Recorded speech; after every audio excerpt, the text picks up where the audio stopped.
السلام علیکم ورحمۃ اللہ وتعالی وبرکاتہ۔ الصلاۃ والسلام علیک یا رسول اللہ وعلی آلک وصحابک یا شفیعنا یوم الجزاء۔ اعوذ باللہ من الشیطان الرجیم، بسم اللہ الرحمن الرحیم۔ محترم سامعین، آج ہم آپ کو شیطان کی حقیقت اور شیطان کی کچھ تاریخ بیان کرنا چاہتے ہیں۔ توجہ کے ساتھ آپ سماعت کریں، بہت ساری جانکاریاں آپ کو انشاءاللہ العزیز مل جائیں گی۔ شیطان کی تاریخ اور شیطان کی حقیقت یہ ہے کہ شیطان 80,000 سال تک فرشتوں کا ساتھی رہا۔ شیطان 40,000 سال تک جنت کا خزانچی رہا۔ شیطان 30,000 سال تک مقربین کا سردار رہا۔ شیطان 10,000 سال تک عرش کا طواف کرتا رہا۔ بات یہیں پر ختم نہیں ہو جاتی، بلکہ آنے والی بات کو آپ توجہ کے ساتھ سنیے۔ پہلے آسمان پر شیطان کا نام عابد تھا، دوسرے آسمان پر شیطان کا نام زاہد تھا، تیسرے آسمان پر شیطان کا نام عارف تھا، چوتھے آسمان پر شیطان کا نام ولی تھا، پانچویں آسمان پر شیطان کا نام تقی تھا، چھٹے آسمان پر شیطان کا نام خازن تھا، ساتویں آسمان پر شیطان کا نام عزازیل تھا، اور اب اس کا نام قیامت تک کے لیے ابلیس ہے۔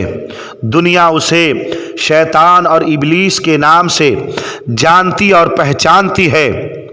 دنیا اسے شیطان کہہ کر اور کبھی ابلیس کہہ کر پکارتی ہے۔ حضرات، یہ سب اس کے غرور اور تکبر کی وجہ سے ہوا۔ غرور اور تکبر نے اسے بلندی سے پستی پر لا کھڑا کیا۔ یہ سب اسے لگتا ہے کہ انسان کی وجہ سے ہوا ہے، اب وہ انسان کا کھلا ہوا دشمن ہے۔ قرآن پاک میں اللہ عز و جل نے ارشاد فرمایا، ان الشیطان للانسان عدو مبین۔ شیطان انسان کا کھلا ہوا دشمن ہے، اب وہ انسان کے پیچھے پڑا ہے اور بہت سارے انسانوں کو وہ برباد کر چکا ہے۔ وہ آپ کے پیچھے بھی آئے گا اور آپ کو برباد کرنے کی کوشش کرے گا۔ اس نے بہت سارے عابدوں اور زاہدوں اور عالموں اور ولیوں کو بھی برباد کر دیا ہے۔ حضرات محترم، میرے سامنے ایک واقعہ یاد آ رہا ہے۔ بڑے پیر حضور غوث سمدانی شہباز لامکانی عبد القادر جیلانی رضی اللہ تعالیٰ عنہ ایک بار کہیں تشریف لے جا رہے تھے اور آپ کے اوپر ایک ابر بادل کا سایہ نمودار ہوا اور وہاں سے آواز آئی، اے عبد القادر جیلانی، میں نے تیری نمازوں کو معاف کر دیا، میں تیری عبادت اور ریاضت سے خوش ہوا اور میں نے تجھ پر نماز کو معاف فرما دیا۔ حضور سیدنا عبد القادر جیلانی رضی اللہ تعالیٰ عنہ بڑے پیر نے فوراً پڑھا، لا حول ولا قوت الا باللہ العلی العظیم، اور فرمایا، لگتا ہے کہ تو شیطان ہے۔ جب نبی آخر الزمان صلی اللہ علیہ وسلم پر نماز فرض تھی اور مولا علی نے نماز پڑھی اور امام حسن و حسین پر نماز فرض تھی، تو مجھ پر نماز معاف کیسے ہو سکتی ہے؟ جب اللہ کے ان مقربین پر نماز فرض تھی اور انہوں نے نماز پڑھا تو مجھ پر نماز معاف کیسے ہو سکتی ہے؟ آپ نے فرمایا، لگتا ہے کہ تو شیطان ہے اور مجھے گمراہ کرنے کے لیے آیا ہے۔ جیسے ہی آپ نے لا حول ولا قوت الا باللہ العلی العظیم پڑھا، وہ بادل ایک دھوئیں کی شکل میں تبدیل ہو گیا اور جاتے جاتے شیطان نے پھر آپ کو گمراہ کرنے کے لیے ایک اور تیر چلایا اور اس نے کہا، اے عبد القادر، یقیناً تجھے تیرے علم نے بچا لیا۔ بڑے پیر غوث اعظم رضی اللہ تعالیٰ عنہ فرماتے ہیں، مجھے میرے علم نے نہیں بلکہ اللہ کے فضل نے ہمیں بچا لیا ہے۔ حضرات محترم، ان تمام باتوں کے سننے کے بعد یہ بات ہمیں معلوم ہو جاتی ہے کہ شیطان ہمارا بہت بڑا دشمن ہے۔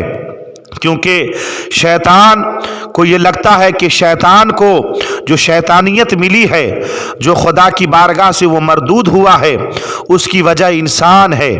حضرات محترم، اللہ عز و جل نے انسان کو پیدا فرمایا تو یہ بات شیطان کو بہت ناگوار گزری۔ اللہ نے انسان کو مٹی سے پیدا فرمایا اور شیطان کو آگ سے بنایا ہے۔ حضرات محترم، شیطان انسان کا بہت بڑا دشمن ہے۔ یقیناً وہ آپ کو بھی برباد کرنے کے لیے آئے گا۔ کبھی آپ کو طرح طرح کے گناہوں میں مبتلا کر دے گا، آپ کو غرور میں مبتلا کرے گا، آپ سے چوری کرائے گا، جھوٹ بلوائے گا، آپ سے زنا تک کروا دے گا، نماز آپ سے چھوڑوا دے گا اور بہت سارے گناہ آپ سے کروائے گا۔ اے میرے پیارے، اے میرے عزیزوں، میری ماں اور بہنوں، میرے دوستوں، شیطان کے مکر و فریب کو سمجھیں اور ایک اچھی زندگی گزارنے کی کوشش کریں۔ یقیناً ان الشیطان للانسان عدو مبین، شیطان انسان کا کھلا ہوا دشمن ہے۔ لہٰذا قرآن پر عمل کریں، حدیث پر عمل کریں، علماء کی باتوں کو سنیں اور شریعت پر عمل کر کے ایک اچھے انسان بن کے خدا کے مقرب بن جائیں۔ اللہ پاک ہم تمام لوگوں کو ان تمام باتوں پر عمل کی توفیق عطا فرمائے۔